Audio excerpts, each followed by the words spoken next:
పొదలకూరులో ఘనంగా వైఎస్ఆర్ వర్ధంతి వేడుకలు. పొదలకూరు స్వర్గీయ వైఎస్ఆర్ 15వ వర్ధంతి వేడుకలను పట్టణంలోని వైసీపీ కార్యాలయంలో వైసీపీ నాయకులు ఘనంగా నిర్వహించారు.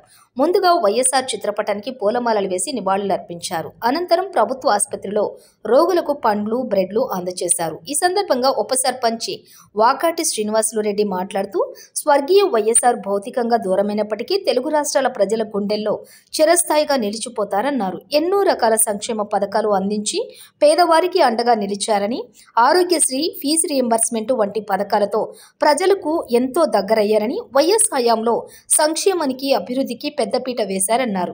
ఈ కార్యక్రమంలో ఎంపీటీసీ సభ్యురాలు తెనాలి నిర్మలమ్మ, సర్పంచ్ మల్లిక, చిట్టెమ్మ, ఉప సర్పంచ్ వాకాటి శ్రీనివాసరెడ్డి, వైకాపా నాయకులు, కార్యకర్తలు పాల్గొన్నారు.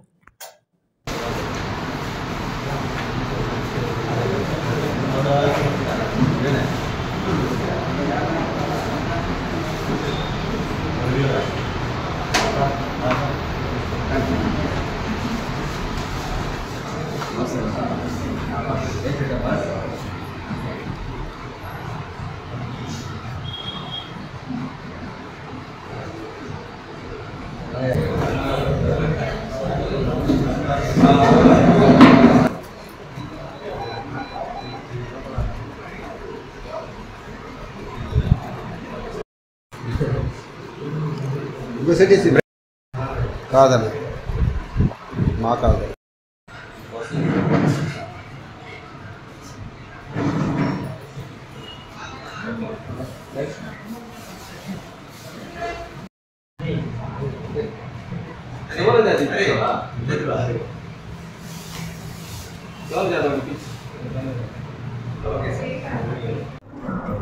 మహానేత స్వర్గీయ డాక్టర్ రాజశేఖర రెడ్డి గారి 15వ వర్ధంతి సందర్భంగా పొదలకూరు మండలంలోని పొదలకూరు వైఎస్ఆర్ కాంగ్రెస్ పార్టీ కార్యాలయం ముందు ఆయనకి ఘనంగా నివాళులర్పించి, అలాగే ఆరోగ్యశ్రీ ఆయన పెట్టారు కాబట్టి ఆయన గుర్తుగా పొదలకూరు గవర్నమెంట్ హాస్పిటల్ నందు రోగులకు ఈరోజు బ్రెడ్ మరియు పళ్ళు పంపిణీ చేయడం జరిగింది.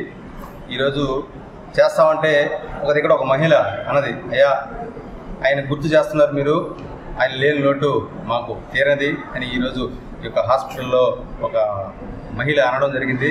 అంటే ఆయనకి ఎంత గుర్తుగా ఉండదు ఆయన అంటే పేదల పక్షపాతి, పేదల కోసం సంక్షేమం, అభివృద్ధి రెండు పేదలను బాగుపరచడం చేసిన ఆ కార్యక్రమాలన్నీ కూడా ఈరోజు పేదలకు ఉపయోగపడ్డాయి. ఆయన చేసిన వాటిలో ముఖ్యంగా ఆరోగ్యశ్రీ చాలా మంచిది.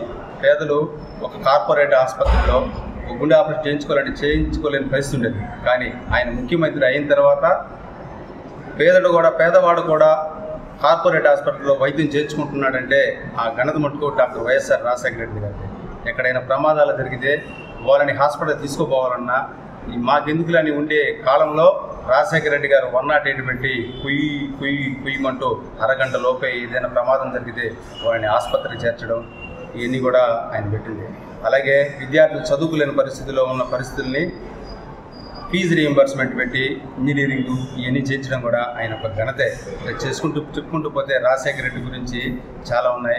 రామరాజ్యం అంటే డాక్టర్ రాజశేఖర రెడ్డి గారు 2004 నుంచి 9 వరకు చేసిన 5 సంవత్సరాలు ఈ యొక్క ఆంధ్రప్రదేశ్ రాష్ట్రంలో గుర్తుండిపోతుంది.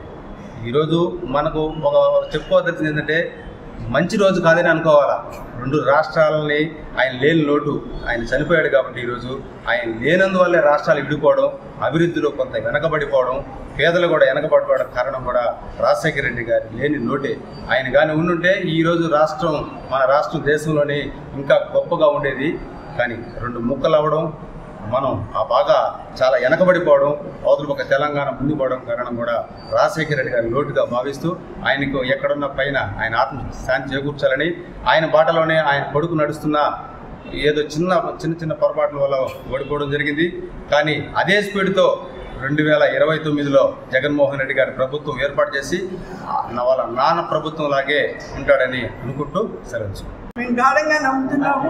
వైఎస్ఆర్సీపీ పార్టీ అందరూ కూడా కలిసి పటిష్టంగా ముందుకి అడుగులేస్తున్నారు. అలాగే మన రాష్ట్ర ముఖ్యమంత్రిగా చేసిన రాష్ట్ర వ్యవసాయ మంత్రిగా చేసిన డాక్టర్ కాకాని గోవర్ధన్ రెడ్డి గారు కూడా మరి సర్వేపల్లి నియోజకవర్గంలో మరి పాలనలో ఉన్నప్పుడు ఎన్నో మంచి కార్యక్రమాలు చేశారు.